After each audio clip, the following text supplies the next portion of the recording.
So hey guys, welcome back to the channel. నా పేరు కీర్తన్ మణి. So ఇవాళ వీడియోలో అయితే మనం యాజ్ యూజువల్ టమ్నెల్లో ఉన్నట్లుగా how to invest. So teenage people వాళ్ళు అసలు ఇన్వెస్ట్ చేయగలరా, చేయవచ్చా, సో ఎట్లా చేయాలి, సో ఇవన్నీ మీకు ఇవాళ వీడియోలో ఫుల్గా డీటెయిల్గా ఎక్స్ప్లెయిన్ చేయబోతున్నా. సో ఇంకెందుకు లేట్, మరి let's go into the.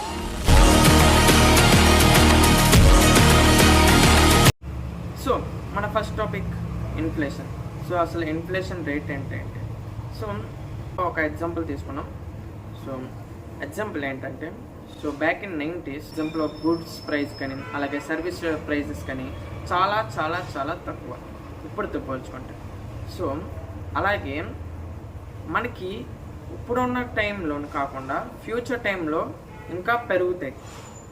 So ఈ యొక్క రేట్, ఈ యొక్క ప్రైజెస్, గూడ్స్ ప్రైజెస్ అలాగే సర్వీస్ ప్రైజెస్, సో ఈ యొక్క ప్రైజెస్ ఇయర్ బై ఇయర్ మీకు ఇంక్రీజ్ అవుతూ వస్తుంది. మనకి మన ఇండియాలో ఇన్ఫ్లేషన్ రేట్ 6 to 7% ఉంది. సో సపోజ్ మన దగ్గర 1 lakh వర్త్ ఆఫ్ క్యాష్ ఉంది గైస్.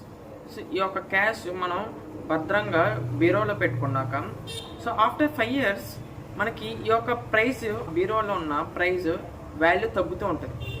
ఐ మీన్ మీ యొక్క క్యాష్ తగ్గదు, 1 lakh సేమ్ క్యాష్ అట్లే ఉంటుంది.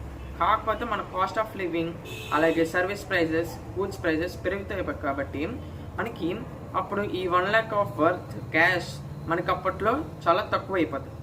సో గైస్, ఇందాక మనం ఇన్ఫ్లేషన్ రేట్ ఏంటి అంటే తెలుసుకున్నాం. అలాగే ఇప్పుడు మనం ఒక పర్సన్ గురించి మాట్లాడాలి. సో తనే వారెన్ బఫెట్. సో ఇతను తను 13 years ఉన్నప్పుడే ఇన్వెస్ట్మెంట్ స్టార్ట్ చేశాడు.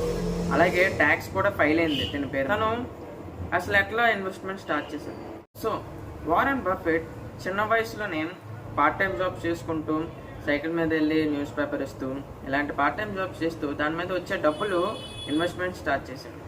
సో ఈ యొక్క ఇన్వెస్ట్మెంట్స్ చేస్తున్నాక అయినప్పటికీ తను ఒక స్టేట్మెంట్ చెప్పాడు, నేను ఇంకా ముందున స్టార్ట్ చేసి ఉంటే బాగుండేది అని అన్నాడు. సో గైస్, తను ఆ స్టేట్మెంట్ చెప్పాక మనకు ఇన్వెస్టింగ్ ఎంత ఇంపార్టెంట్ అని మనం తెలుసుకున్నాం. మనం నెక్స్ట్ చెప్పే టాపిక్ కేటగిరీస్. సో ఇన్వెస్ట్మెంట్లో ఎన్ని రకాల కేటగిరీస్ ఉంటాయి గైస్. ఇన్వెస్ట్మెంట్ చేయకముందు ఒక చిన్న నోటీస్ గైస్.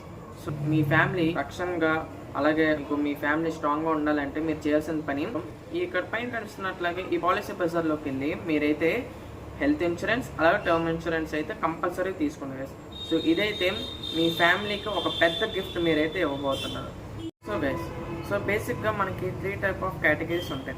అవే fixed deposit, second one funds, third one bonds. ఈ 3 categories టైప్స్ గురించి అయితే మనం మాట్లాడుకోబోతాం. సో గైస్, ఇప్పుడు మనం first category fixed deposit. So fixed డిపాజిట్లో అయితే మనకి రిటర్న్స్ ఎంతవరకు ఎక్స్పెక్ట్ చేయొచ్చు, అదే 3 to 9%. సో మనకి ప్రతి ఇయర్ 3 to 9% వేరే అవుతూ ఉంటుంది. సో ఈ 3 కొన్నిసార్లు 4 అవ్వచ్చు, అలాగే 5 అవ్వచ్చు. సో ఈ 3 to 9 లోపు అయితే మీకు రిటర్న్స్ ఎక్స్పెక్ట్ చేయవచ్చు. సెకండ్ ఏంటంటే బాండ్స్. సో ఈ బాండ్స్లో 2 రకాలు ఉంటాయి గైస్, అదే government bonds, corporate bonds. So government బాండ్స్కి వచ్చేదానికి మనకి రిస్క్ చాలా తక్కువ ఉంటుంది.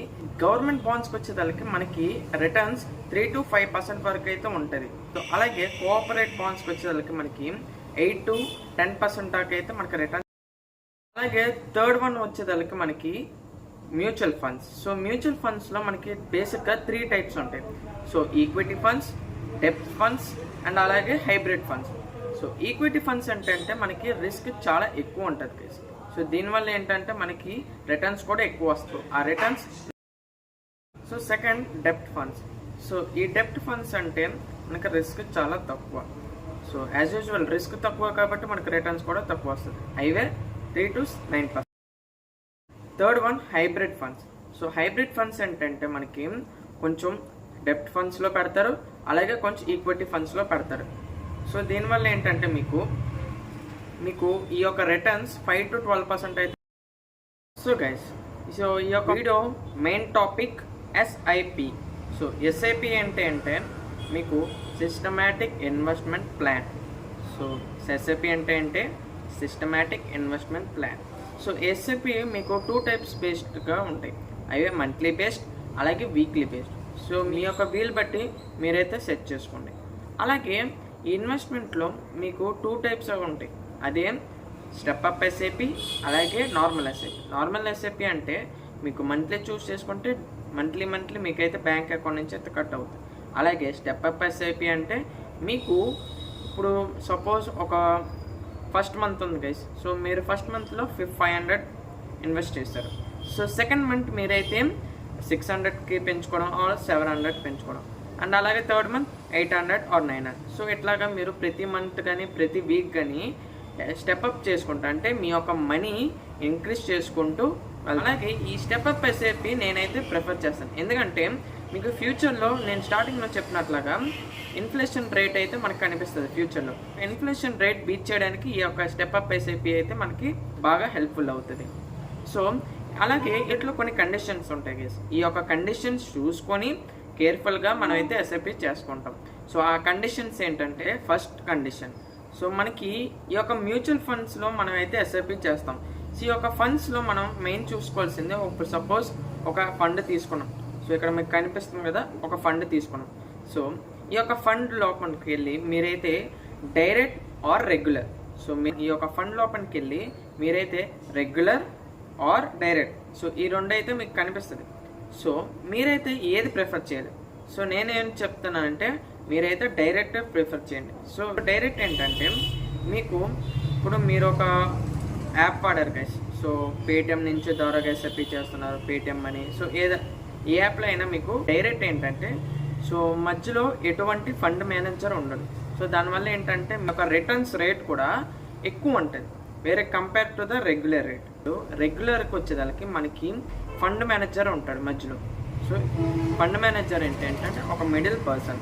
సో మనం ఇన్వెస్ట్ చేసే మనీ కొంచెం రిటర్న్స్ మన ఫండ్ మేనేజర్కి వెళ్తుంది. సో దీనివల్ల ఏంటంటే మనకి రిటర్న్స్ రేట్ కూడా చాలా. సెకండ్ కండిషన్ ఏంటంటే గైస్, మీకు ఒక ఫండ్ తీసుకున్నాం కదా ఇందాక. సో ఆ ఫండ్ లోపలికి వెళ్ళాక మీకు ఒక డీటెయిల్స్లోని మీకు పైన మీకు హై ఎక్స్పెన్స్ రేషియో అలాగే లో ఎక్స్పెన్స్ రేషియో అయితే ఉంటుంది గైస్. సో మీరు ఎప్పటికైనా లో ఎక్స్పెన్స్ రేషియో అయితే సెలెక్ట్ చేసుకోండి. సో దీనివల్ల అయితే అంటే మీకు రిటర్న్స్ రేట్ కూడా వేరే అవుతూ వస్తుంది. సో కండిషన్స్ చెప్తున్నాను, చాలామంది ఏంటంటే లైట్ తీసుకుంటారు. ఎందుకంటే ఈ యొక్క రిటర్న్స్ 1% వేరే అవుతుంది కదా, దీనివల్ల మనకి ఎక్కువ నష్టం ఉండదు కదా అని అనుకుంటారు. సో ఏంటంటే మీకు ఈ యొక్క 1% రిటర్న్ రేట్లోనే మీకు చాలా లక్షలు అయితే మీకు రావాల్సింది. సో గైస్ ఇందాక చెప్పినట్లాగా నేనైతే ఎస్ఐపి క్యాలిక్యులేటర్లు అయితే వెళ్ళి చెక్ చేస్తున్నాను గైస్. సో ఇక్కడ మీకు కనిపిస్తున్నట్లాగా నేనైతే 500 ఇన్వెస్ట్ చేస్తున్నాను ఫర్ 20 years. అలాగే నేను రిటర్న్స్ రేట్ 13% పెట్టాను. సో నాకు వచ్చే టోటల్ రిటర్న్స్ ఎంత? సో అలాగే నేను 13% రేట్ కాకుండా నేను 12% పెట్టాను. సో నాకు వచ్చిన రిటర్న్స్ ఎంత? సో దీనికి ఉన్న డిఫరెన్స్ 73,186. సో మనం ఇందాక చెప్పినట్లా 1% రేటే కదా, ఏం తేడా ఉందని అన్నాం.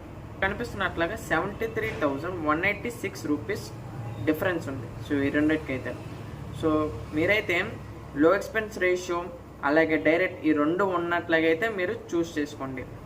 సో గైస్ మీకైతే ఇన్వెస్ట్మెంట్ మీద ఫుల్ క్లారిటీ అయితే వచ్చింది అనుకుంటున్నాను. సో ఎవరైతే మీ వాళ్ళు మాకెందుకు బ్రో రిస్క్, అసలు మనకి రిస్క్ అవసరమా అని అంటూ ఉంటారు. సో అలాంటి వాళ్ళకి ఆ risk is much better than regret. ఈ యొక్క లైన్ మీకైతే ఎప్పుడు అర్థమవుతుందో మీరైతే రిస్క్ తీసుకోవడం అయితే స్టార్ట్ చేస్తారు. So all the best with the future and see in the next video.